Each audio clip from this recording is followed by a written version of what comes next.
Shalom jemaat yang dikasihi Tuhan. Puji Tuhan, senang sekali bisa berjumpa di dalam penyampaian firman Tuhan. Mari sebelum kita merenungkan firman-Nya, kita berdoa.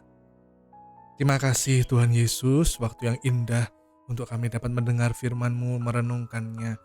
Roh Kudus, tolong kami untuk kami mengerti firman-Mu, kuatkan iman kami, teguhkan kami, dan tolong kami untuk kami mentaati firman-Mu dan melakukannya. Terima kasih. Kami bersyukur, kami sambut firman-Mu dalam nama Tuhan Yesus. Haleluya. Amin.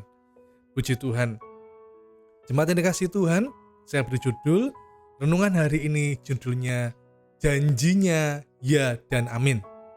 Sering ya, pernah kita mendengar, yes, janji Tuhan, ya dan amin. Wah, kita sering itu dengar atau juga kita mengatakan waktu kita dalam pergumulan, kita tergoncangkan, tapi mulut kita mengatakan janjinya ya dan amin. Tahukah di mana ayat itu? Mari kita lihat dalam 2 Korintus pasal 1 ayat 20. Dikatakan demikian, 2 Korintus pasal 1 ayat 20. Janji Kristus adalah ya bagi semua janji Allah.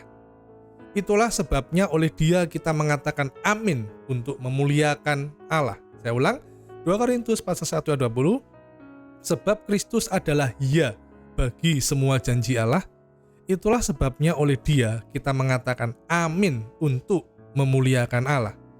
Ya dan amin. Ini saudaraku, judul renungan yang kita dengar, janjinya ya dan amin. Sudah dikasihi Tuhan, mudah mungkin bagi kita waktu kita dalam keadaan semuanya menyenangkan, semua keadaan baik, kita dalam keadaan yang diberkati, baru mendapat mujizat, baru mendapatkan pertolongan Tuhan, keadaan adem-adem saja, dan kita begitu mudah kita mengatakan sambil mengucap syukur, terima kasih Tuhan, janjimu aku terima, terima kasih, janjimu iya dan amin, terima kasih Tuhan, hidupku selalu disertai Tuhan. Mudah waktu kita keadaannya baik-baik saja. Tapi bagaimana dengan saat kondisi tidak baik-baik saja? Bagaimana saat dalam kesulitan yang begitu menggoncangkan hidup kita? Baik itu mungkin secara kesehatan terganggu, keuangan mengalami juga gangguan, dan sebagainya. Apalagi waktu kerohanian kita sedang merosot. Mungkin kita tidak mengalami sebuah pertumbuhan rohani, kita merasa tidak ada damai dan sebagainya. Merasa kok jauh ya Tuhan itu, kok merasa mana ya penggenapan janjinya? Apakah bisa kita mengatakan janjinya ya dan amin? Sesuatu yang sulit bukan? Tapi renungan hari ini akan mengajarkan kepada kita bagaimana sikap kita memegang janji Tuhan. Bagaimana kita dapat teguh berpegang kepada janjinya di tengah situasi dan kondisi yang nampaknya jauh dari kata-kata berkat, jauh dari kata-kata kemenangan, jauh dari kata-kata damai. Ya, hari ini saya susah. Ya, hari ini saya kesulitan. Nah itu, bagaimana caranya kita tetap teguh memegang janji Tuhan yang tadi katakan iya dan amin? Gimana caranya? Bagaimana? Nah, saudara yang dikasihi Tuhan, kita lihat yang pertama, sikap kita supaya kita dapat teguh memegang janjinya di tengah situasi kondisi yang tidak baik. Yang pertama adalah percaya bahwa Tuhan tidak lalai menepati janjinya. Yang pertama, kita harus percaya bahwa Tuhan tidak lalai menepati janjinya. Dalam 2 Korintus pasal 3 ayat 9, 2 Korintus pasal 3 ayat 9 dikatakan, Tuhan tidak lalai menepati janjinya, sekalipun ada orang yang menganggapnya sebagai kelalaian. Siapa ini yang menganggapnya sebagai kelalaian? Ya orang-orang yang tidak sabaran. Suruh nunggu setahun masih betah, 2 tahun oke lah. Tapi sudah 5 tahun, mana ya janjinya? 7 tahun, 8 tahun, maka dianggap firman Tuhan hanya ngibul, bohong, itu hanya isapan jempol. Ya mungkin dulu ada mujizat, sekarang sudah tidak ada. Percuma percaya kepada firman Tuhan, percuma percaya kepada Yesus. Makanya dianggap kelalaian. Ini orang-orang yang tidak sabaran. Tapi firman Tuhan itu mengatakan Tuhan tidak lalai menepati janjinya. Saudara yang dikasihi Tuhan, memang kehidupan kita ini layaknya sebuah perjalanan yang kadang naik, kadang turun. Kadang kita ada di gunung, kadang kita naik di gunung, kadang turun di lembah, gitu ya. Kadang kita sedang berada di lautan yang tenang, tapi kadang-kadang juga kita sedang berada di lautan yang penuh dengan gelombang badai yang dahsyat. Mungkin hari-hari ini kita mulai lelah dan ragu. Mana janji Tuhan? Di mana nanti ujungnya? Hidup saya kok seperti ini terus? Perjalanan ini bukan tambah baik, tapi tambah menyusahkan, tambah sulit. Tetap percaya, Tuhan tidak lalai menepati janjinya. Saudara dikasihi Tuhan, mari kita lihat hal yang sederhana. Setiap hari kita menikmati hangatnya sinar matahari. Kita menikmati udara yang enak, saudara. Matahari tidak pernah terlambat bersinar. Waktu matahari sore terbenam, diganti dengan bulan yang menerangi kita, bintang-bintang bercahaya. Semuanya itu ada sosok pribadi yang mengatur dengan demikian hebatnya. Tidak pernah matahari, saya pakai bahasa sehari-hari, aras-arasan gitu ya. Ngapain? Muncul, ntar aja deh. Loh, sudah jam 7 pagi, ntar aja, gua masih mau bangun siang. Nggak ada ya. Matahari itu terus terbit setiap hari, tidak pernah terlambat. Seperti ada lagu, janjimu seperti fajar pagi hari, dan seterusnya. Saudara dikasihi Tuhan, dari tata alam, itu saja sudah Tuhan mengatur demikian indahnya. Semuanya memiliki waktu, munculnya itu kapan tahu, saudara. Bunga saja, semuanya bunga itu menguncup, tapi tidak semuanya bermekaran pada waktu bersamaan. Ada waktunya nanti yang ini mekar, yang ini belum mekar. Berikutnya yang ini mekar, yang di sana belum mekar. Semuanya ditata Tuhan demikian rapinya, demikian hebatnya. Itu loh janji Tuhan. Kita harus menantikannya dengan sabar. Tuhan tidak lalai menepati janjinya. Saudara dikasihi Tuhan, kalau kita perhatikan tokoh-tokoh Alkitab, bagaimana mereka menunggu waktunya Tuhan, luar biasa. Yusuf menunggu 13 tahun. Yusuf menunggu 13 tahun sebelum dia menjadi pemimpin di Mesir, orang nomor 2 di Mesir. Abraham menunggu 25 tahun. Abraham menunggu 25 tahun, saudara. Musa menunggu 40 tahun. Mereka mendapatkan penggenapan janji Tuhan sekian lama, saudara. Yusuf 13 tahun, Abraham 25 tahun, Musa 40 tahun. Yesus sendiri, sebelum dia memulai pelayanannya, dia menunggu 30 tahun. Baru setelah itu Yesus keluar untuk melayani. Saudara dikasihi Tuhan, jika Tuhan membuat kita menunggu, maka percayalah, sebentar lagi. Kita tidak tahu kapan, tapi yang pasti janjinya itu ditepati. Karena itu salah satu karakter Tuhan kita. Salah satu karakter Tuhan kita adalah setia. Ibrani pasal 11 ayat 11 dikatakan demikian. Ibrani pasal 11, saya bukakan. Ibrani pasal 11 ayat yang ke-11. Ini mengenai Abraham, ya. Karena iman ia juga, yaitu Abraham dan Sarah, beroleh kekuatan untuk menurunkan anak cucu walaupun usianya sudah lewat. Karena Abraham menganggap dia yang memberi janji itu setia. Karakter Tuhan yang kita sembah itu setia. Setia menggenapi janjinya. Beda dengan kita. Kalau kita seringkali bisa lalai, lupa, atau orang duniawi, memang pembohong. Demi keuntungan pribadi, maka dia berbohong supaya beruntung. Dan ada juga hamba-hamba Tuhan yang supaya anak-anak Tuhan juga yang mengaku anak Tuhan tapi pembohong. Supaya apa? Beruntung hidupnya. Mengatur cara demikian rupa, ya bohong-bohong dikit gak apa-apalah. Nah ini cara duniawi, bukan firman Tuhan ini. Yang penting saya beruntung lah. Lah ini bahaya, saudara dikasihi Tuhan. Ingat, dia ingat janjinya untuk selama-lamanya. Dalam Mazmur 105, Mazmur pasal 100 yang 105 ayat 8 sampai 9 dikatakan, ia ingat untuk selama-lamanya akan perjanjiannya. Manusia bisa lupa, tapi ia ingat untuk apa? Selama-lamanya, bukan 5 tahun, bukan 10 tahun, tapi selama-lamanya akan perjanjiannya. Firman yang diperintahkannya kepada 1000 angkatan, yang diikatnya dengan Abraham, dan akan sumpahnya kepada Ishak, dan seterusnya. Nanti saudara bisa baca sendiri Mazmur pasal 105. Saudara dikasihi Tuhan, kalau kita ingat peristiwa tentang Lazarus, sepertinya terlambat ya janji Tuhan. Lazarus tidak sembuh. Yesus bisa menyembuhkan orang buta, orang lumpuh, bahkan orang kerasukan setan pun bisa dibuat waras, saudara. Lazarus tidak sembuh, malah mati. Tapi inilah kehebatan Tuhan kita. Jauh dari bukan hanya sembuh, tapi Lazarus dibangkitkan. Janjinya ya dan amin. Dia selalu mau menolong.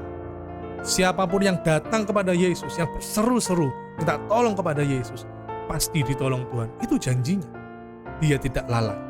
Yang pertama itu. Yang kedua, sikap kita supaya kita tetap teguh di tengah situasi yang sulit, tetap memegang janjinya. Sikap kita yang kedua adalah berjalan dengan iman.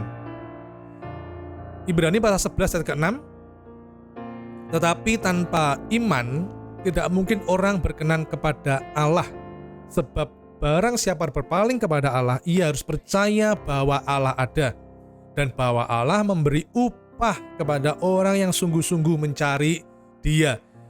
Perhatikan kalimat, Allah memberi upah kepada orang-orang yang sungguh-sungguh mencari Dia. Sudah dikasih Tuhan, dikatakan harus berjalan dengan iman. Orang yang berpaling kepada Allah, orang yang sudah mengarahkan hidupnya untuk Tuhan, dia harus percaya bahwa Allah ada, dan mulai berjalan seperti yang Tuhan pimpin. Ini loh berjalan dengan iman, bukan berjalan karpe dewe, berjalan menurut gue ya, menurut saya begini benernya. Nggak bisa, ada aturannya, ada firmannya yang harus kita penuhi, yang harus kita taati. Ini loh yang mengatakan berjalan dengan iman, berjalan dengan ketaatan. Coba kita lihat, kita akan lebih banyak ke tokoh yang bernama Abraham. Abraham dipanggil Allah untuk keluar dari tanah kelahirannya di usia 75 tahun. Disuruh Tuhan keluar, disuruh Tuhan ke negeri yang dijanjikannya, tanpa dia tahu di mana itu tempatnya. Dia tidak pernah lihat, dia tidak pernah dikunjungi itu tempatnya, gak tahu juga namanya apa.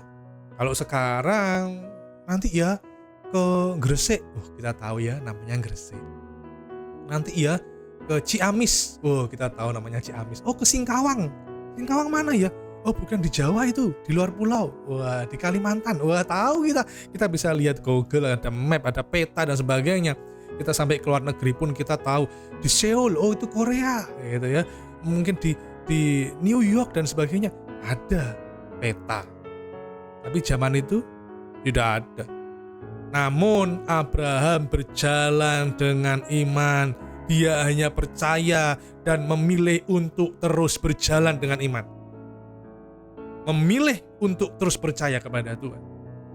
Tidak hanya itu, tapi Allah juga memberikan janji keturunannya sebanyak pasir di laut dan bintang di langit kepada Abraham.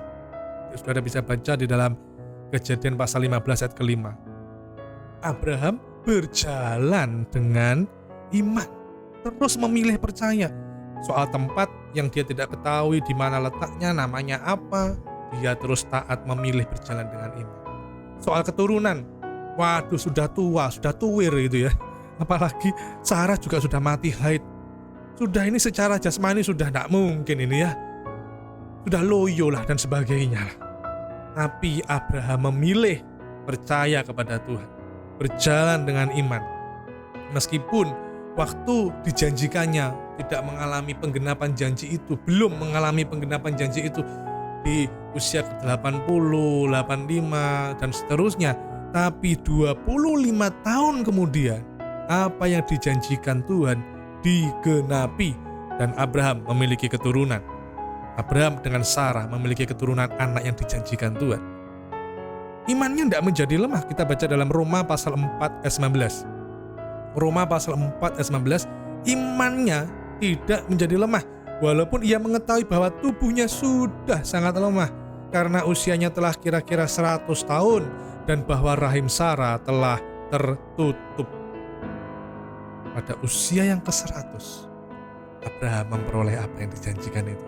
Wih, dahsyat, luar biasa. Saudara bisa bayangkan 25 tahun menanti dan akhirnya mendapatkan janji Tuhan itu, penggenapan itu. Luar biasa. Saudara sudah menanti berapa tahun? Saya sudah menanti, Pak, ingin punya rumah sendiri. Selama ini ngontrak terus, bahkan ada yang ngekos terus, sudah 5 tahun ini, Pak. Terus berjalan dengan iman, terus percaya dengan sikap bahwa Tuhan tidak lalai menepati janjinya. Terus berjalan dengan iman, memilih untuk percaya, hidup seturut dengan firman Tuhan. Tunggu nanti. Saya punya teman di Mojokerto, sudah 10 atau 11 tahun belum punya anak. Tapi tahun ke-11 atau tahun ke-12 baru punya anak. Tapi sepanjang dia menunggu masa penantian itu, dia tidak lemah imannya. Dia terus berdoa sambil dia terus melayani Tuhan. Bukan seorang pendeta, bukan. Hanya jemaat biasa, tapi cinta Tuhan. Dia tidak pernah menyampaikan khotbah juga tidak, mimpin pujian juga tidak. Hanya pelayanan biasa, tapi Tuhan senang dengan orang-orang yang dekat dengan Tuhan. Sehingga di usia pernikahan ke-11 atau ke-12, Tuhan menjawab doanya, diberikannya seorang anak. Wah, luar biasa. Banyak kejadian-kejadian bagaimana saya juga memiliki seorang teman yang dulunya bukan siapa-siapa. Dia dulunya hanyalah seorang guru sekolah minggu. Disuruh mimpin pujian fales, main gitar ndak bisa, khotbah ya beberapa orang itu menertawakannya, khotbah di umum maksudnya. Tapi kalau di sekolah minggu, anak-anak senang dengan dia. Dan selama bertahun-tahun pelayanannya sekolah minggu, dia mendambakan ingin bisa lebih lagi, bisa lebih maksimal dalam melayani Tuhan, bisa lebih luas lagi, menjangkau banyak orang. Gimana caranya? Dia tidak ngerti, tapi dia hanya setia, berjalan dengan iman, percaya kepada Tuhan, dan melayani dengan sepenuh hati. Anak-anak itu dia layani. Sudah tahu, bertahun-tahun berikutnya, tiba-tiba cara Tuhan itu ajaib. Dia dipilih untuk menggembalakan sidang jemaat Allah di luar pulau, bukan di Jawa. Dan dia menggembalakan di sana. Tantangannya berat, tapi sudah bertahun-tahun ini dia sanggup menggembalakan jemaat itu. Bahkan jemaat mengasihi dia. Siapa dia? Dulu hanya guru sekolah minggu, tapi sekarang menjadi gembala sidang yang memiliki puluhan jemaat yang mendampingi dia, yang setia beribadah. Dan banyak orang diberkati lewat pelayanannya. Sudah dikasih Tuhan, nantikan pertolongan Tuhan, nantikan janji Tuhan. Di dalam kitab Roma pasal 4 ayat 18 sampai dengan 21. Roma 4 ayat 18 sampai 21, sebab sekalipun tidak ada dasar untuk berharap, namun Abraham berharap juga dan percaya bahwa ia akan menjadi bapa banyak bangsa menurut yang telah difirmankan. Demikianlah banyaknya nanti keturunanmu. Imannya tidak menjadi lemah. Perhatikan kalimat ini, imannya tidak menjadi lemah. Mungkin saat engkau mendengarkan khotbah ini ada yang usia kita sudah lansia, tapi jangan sampai iman menjadi lemah. Apalagi kita yang masih muda-muda. Jasmaninya kuat, imannya juga harus lebih kuat. Saya lanjutkan, Roma 4 ayat 19. Imannya tidak menjadi lemah, walaupun ia mengetahui bahwa tubuhnya sudah sangat lemah, karena usianya telah kira-kira 100 tahun, dan bahwa rahim Sarah telah tertutup. Tetapi terhadap janji Allah, perhatikan baik-baik, terhadap janji Allah ia tidak bimbang. Karena ketidakpercayaan, malah ia diperkuat dalam imannya dan ia memuliakan Allah. Dengan penuh keyakinan bahwa Allah berkuasa untuk melaksanakan apa yang telah ia janjikan. Percaya, Allah berkuasa melaksanakan apa yang telah dijanjikan. Saudara dikasihi Tuhan, kita harus tahu dua hal ini. sesuatu yang tidak nampak bukan berarti tidak ada.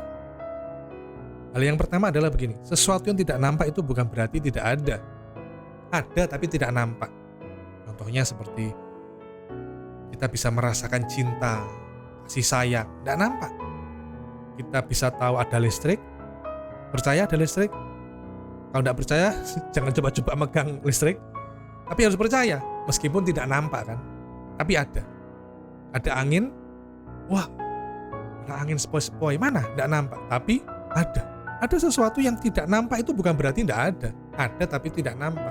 Atau yang kedua, sesuatu yang belum ada itu bukan berarti tidak ada. Sesuatu yang belum ada bukan berarti tidak ada. Contohnya, dulu saya menikah, begitu pemberkatan nikah, kita pesta pernikahan, belum ada anak. Tapi apakah tidak ada anak? Ada, tapi belum. Sesuatu yang belum ada itu bukan berarti tidak ada. Sperma bertemu dengan ovum, jadilah janin, keluar jadi bayi, bertumbuh jadi anak-anak, bertumbuh jadi remaja, bertumbuh jadi dewasa, dan bertumbuh seperti kita ini. Dari mana awalnya? Dari awalnya dari tidak ada. Belum ada awalnya. Tapi belum ada bukan berarti tidak ada. Contohnya benih kecil. Benih yang kecil. Itu benih atau pohon mangga? Oh ini benih Pak. Oh enggak. Ini pohon mangga Pak. Ini benih nanti jadi pohon mangga. Tapi apakah ini pohon mangga? Bukan, ini benih aja, ini benih. Benih tapi kalau ditanam jadi pohon yang besar sampai berbuah-buah. Belum ada pohon mangganya, belum, masih benih. Tapi bukan berarti tidak ada pohon mangga. Nanti ada pohon mangga kalau itu ditanam. Demikian juga halnya dengan janji Tuhan. Kita berjalan dengan iman. Percaya Dia tidak lalai, berjalan dengan penuh ketaatan, memilih memutuskan untuk terus menantikan janji Tuhan. Sudah dikasih Tuhan, nanti tiba waktunya. Saya percaya, seperti tadi firman Tuhan dalam Roma pasal 4 ayat 21, Abraham dengan penuh keyakinan bahwa Allah berkuasa untuk melakukan apa yang telah Ia janjikan. Ingat, yang sudah dijanjikan Tuhan pasti ditepati oleh Tuhan. Yang ketiga, sudah dikasih Tuhan. Yang ketiga, bagaimana sikap kita di tengah situasi yang sulit, tapi kita tetap teguh memegang janji Tuhan. Yang ketiga, kita ini hidup seolah-olah menerima janji Tuhan, sudah menerima janji Tuhan. Ya, ini tidak gampang, saudara. Tapi bukan berarti tidak bisa. Justru ada Roh Kudus yang menolong kita. Saya belum menerima rumah, saya belum menerima pekerjaan, saya belum menerima kesembuhan, saya belum menerima mujizat. Tapi disuruh seolah-olah menerimanya. Roh Kudus yang akan menolong kita. Kembali lagi ke Abraham. Setelah ia melalui ujian iman yang pertama, mendapatkan keturunan, Tuhan menguji Abraham lagi, yaitu Abraham diminta mempersembahkan anak tunggalnya, yaitu Ishak. Ditunggu-tunggu dapat anak. Wah, sewenang, ya kan? Pas lucu-lucunya, gemes-gemesnya itu, Ishak disuruh dipersembahkan kepada Tuhan. Bayangkan, buah hati yang ditunggu-tunggunya selama puluhan tahun harus diserahkan kepada Tuhan. Tapi ini yang luar biasa. Abraham tadi berjalan dengan iman, poin yang kedua. Poin yang ketiga, dia rela memberikannya kepada Tuhan. Janjinya sudah dia peroleh, dia kembalikan kepada Tuhan. Dia dapat dari Tuhan, dia berikan kepada Tuhan. Saya ulang lagi, dia dapat dari Tuhan, dia kembalikan lagi kepada Tuhan. Coba kita baca di dalam Ibrani pasal 11 ayat 19. Ibrani pasal 11 ayat 19. Karena ia, yaitu Abraham, berpikir bahwa Allah berkuasa membangkitkan orang-orang sekalipun dari antara orang mati, dan dari sana ia seakan-akan telah menerimanya kembali. Saya ulang ya. Karena Abraham berpikir bahwa Allah berkuasa membangkitkan orang-orang sekalipun dari antara orang mati, dan dari sana ia seakan-akan telah menerimanya kembali. Jadi Abraham punya pemikiran iman begini, aku serahkan Ishak kepada Tuhan. Kalaupun Ishak mati, Gak apa-apa, nanti dibangkitkan Tuhan. Ini iman yang luar biasa. Tidak apa-apa nanti Ishak ini mati dipersembahkan, nanti aku akan menerima Ishak lagi, aku akan mendapatkan Ishak lagi karena dibangkitkan Tuhan. Luar biasa. Dikatakan Ibrani pasal 11 ayat 15, seakan-akan ia telah menerimanya kembali. Saudara dikasihi Tuhan, mari kita melakukan poin ketiga ini. Kita seolah-olah sudah menerima apa yang dijanjikan. Jangan bimbang, jangan ragu, jangan banyak pertanyaan, jangan kompromi. Ini kalau pakai bahasa Jawa, ora usah kakean takon gitu ya. Nah, ini kalau pakai bahasa Jawa disingkat OTW gitu ya, ojo takon wahi. Yakobus pasal 1 ayat ke-6 sampai 7. Hendaklah ia memintanya dalam iman dan sama sekali jangan bimbang. Sebab orang yang bimbang sama dengan gelombang laut yang diombang-ambingkan kian kemari oleh angin. Orang yang demikian janganlah mengira bahwa ia akan menerima sesuatu dari Tuhan. Dikatakan jangan bimbang. Karena orang yang demikian dia mengira dapat sesuatu padahal tidak dapat apa-apa. Berjalan dengan iman. Ingat, Tuhan tidak lalai menepati janjinya. Kita setiap kali apa yang kita terima, janji itu, kita seolah-olah sudah menerimanya. Jangan bimbang, jangan ragu. Mungkin hari ini engkau sedang dalam keadaan yang sulit. Terus pegang janji Tuhan. Jangan sampai sekelilingmu, siapapun itu, menggoyahkan iman kita. Baik itu melalui berita-berita di media massa, bahkan mungkin teman dekat, grup WA, atau mungkin dalam keluarga sendiri yang menggoncangkan iman kita. Jangan sekali-kali kita goyah. Janjinya ya dan amin. Nantikan dan bersiaplah terima penggenapan janji Tuhan. Saya ulang saudaraku, sikap kita terhadap janji Tuhan ya dan amin. Ada 3 sikap, yaitu percaya Tuhan itu tidak lalai menepati janjinya. Yang kedua, berjalan dengan iman. Setiap kali kita ada persoalan, memilih untuk percaya Yesus. Yang ketiga, hiduplah seolah-olah sudah menerima apa yang dijanjikan. Sudah terima. Terima kasih Tuhan, aku sudah menerimanya. Inilah firman Tuhan yang saya sampaikan. Kiranya memberkati kita semua, nama Tuhan dimuliakan. Terima kasih Tuhan Yesus. Tolong kami, untuk kami lebih lagi iman kami kokoh kuat mempercayai janji Tuhan. Kami tidak sendiri, Roh Kudus yang menolong kami. Di dalam kelemahan kami, Engkau memberi kami kekuatan untuk kami berjalan sesuai firman-Mu. Iman kami tidak tergoncangkan, kami percaya janji-Mu ya dan amin. Pasti kami terima penggenapan janji-Mu, dan dengan sabar, dengan tekun, kami menantikannya dengan penuh sukacita. Terima kasih Tuhan, berkat-Mu turun atas kami semua, dalam nama Tuhan Yesus. Haleluya, amin.